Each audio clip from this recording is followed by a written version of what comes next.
Assalamualaikum warahmatullahi wabarakatuh. Kami dari kelompok 3 ingin menjelaskan tentang proses perdagangan internasional ekspor-impor. Perkenalkan, saya Feby Sapina sebagai moderator, dan ada Astrid Gadisia Pangesti, ada juga Fitri Alia Anggraini, ada Irma Linda, dan ada Putri Maizatul Rizky. Perkenalkan, nama saya Astrid Gadisia Pangesti. Di sini saya akan menjelaskan tentang definisi perdagangan internasional dan faktor-faktor penyebab perdagangan internasional. Yang pertama ada definisi. Definisi perdagangan internasional adalah perdagangan yang dilakukan oleh suatu penduduk negara dengan penduduk negara lain atas dasar kesepakatan bersama. Lalu adapun faktor-faktor penyebab terjadinya perdagangan internasional. Yang pertama ada revolusi, informasi, dan transformasi. Yang kedua ada liberalisasi ekonomi. Yang ketiga ada interdependensi kebutuhan, dan yang terakhir ada asas keunggulan komparatif. Di sini ada manfaat perdagangan internasional ekspor-impor. Salah satunya yang pertama, memperoleh barang yang tidak dapat diproduksi sendiri. Yang kedua, memperluas pasar. Yang ketiga, meningkatkan pertumbuhan ekonomi. Yang keempat, transfer teknologi modern. Yang kelima, memperoleh manfaat dari spesialisasi. Yang keenam, meningkatkan produksi nasional. Yang ketujuh, menambah lapangan pekerjaan. Dan yang terakhir, mengoptimalkan penghasilan devisa. Adapun faktor penghambat dari perdagangan internasional, yang pertama, kebijakan ekonomi dan politik internasional. Yang kedua, perbedaan nilai mata uang. Yang ketiga, adanya konflik besar di suatu negara. Yang keempat, birokrasi yang bertele-tele. Yang kelima, rendahnya kualitas SDM. Yang terakhir, organisasi pada regional tertentu. Nah, di sini ada dampak negatif dan positif dari perdagangan internasional. Dampak positifnya, yang pertama, meningkatkan pertumbuhan ekonomi.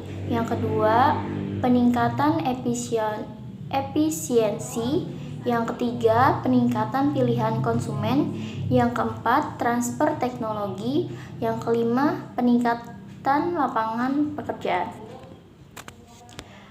Dampak negatif dari perdagangan internasional, yang pertama, ketimpangan perdagangan. Yang kedua, kerugian lapangan kerja. Yang ketiga, dampak lingkungan. Yang keempat, ketergantungan ekonomi. Dan yang kelima, persaingan tidak adil. Selanjutnya akan dibacakan oleh rekan-rekan saya. Keuntungan dan kelemahan perdagangan internasional. Keuntungannya ada 5. 1. Manfaat, spesialisasi, dan pembagian kerja. 2. Aksesibilitas dan keterjangkauan barang. 3. Produksi unggulan. 4. Perkembangan era industri. 5.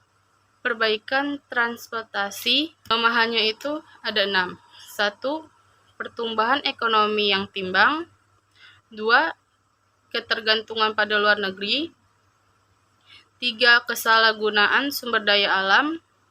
4. Perencanaan ekonomi dan ketidakpastian. 5. Penentangan terhadap pertahanan negara. 6. Pengambilan produk. Prosedur ekspor ada 8. 1. Produk yang akan diekspor. 2. Penentuan kualifikasi produk. 3. Negara tujuan ekspor. 4. Jalur pengiriman barang. 5. Pemaketan produk. 6. Fumigasi.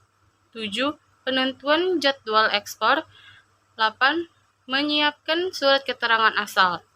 Assalamualaikum warahmatullahi wabarakatuh. Perkenalkan, nama saya Irma Linda. Di sini saya akan menjelaskan tentang jenis dokumen ekspor dan penyelesaian pembayaran. Untuk jenis dokumen ekspor, yang pertama ada invoice, packing list, bill of lading atau BL. Yang keempat, pemberitahuan ekspor barang atau PIB. Dan yang kelima, shipping introduction atau SI. Yang keenam, CO atau certificate of origin atau SK, surat keterangan asal. Yang ketujuh, ada certificate of analysis. Dan terakhir, Swiss notary sertifikat atau sertifikat history. Dan berikutnya ada penyelesaian pembayaran. Yang pertama ada kompensasi pribadi, pembayaran tunai, pembayaran kemudian, yang keempat surat kredit, yang kelima wesel inkaso, dan terakhir konsiasi. Dan saya Putri Maizatu Rizky. Kemudian di sini ada jenis operasi atau pengiriman yang dibagi menjadi 5. Contohnya ada pengangkutan laut, ada pengangkutan udara, ada pengangkutan darat, ada pengangkutan pipa, dan yang terakhir ada kurir ekspres internasional. Di slide berikutnya ini ada beberapa negara tujuan ekspor. Contohnya seperti Amerika Serikat, ada Singapura, ada Jepang, ada RRC, dan yang terakhir ada India. Kelompok industri terbesar. Contohnya yang pertama itu ada kelapa sawit, kemudian ada elektronik, ada besi baja, ada karet, dan yang terakhir ada tekstil. Oke, sekian, terima kasih.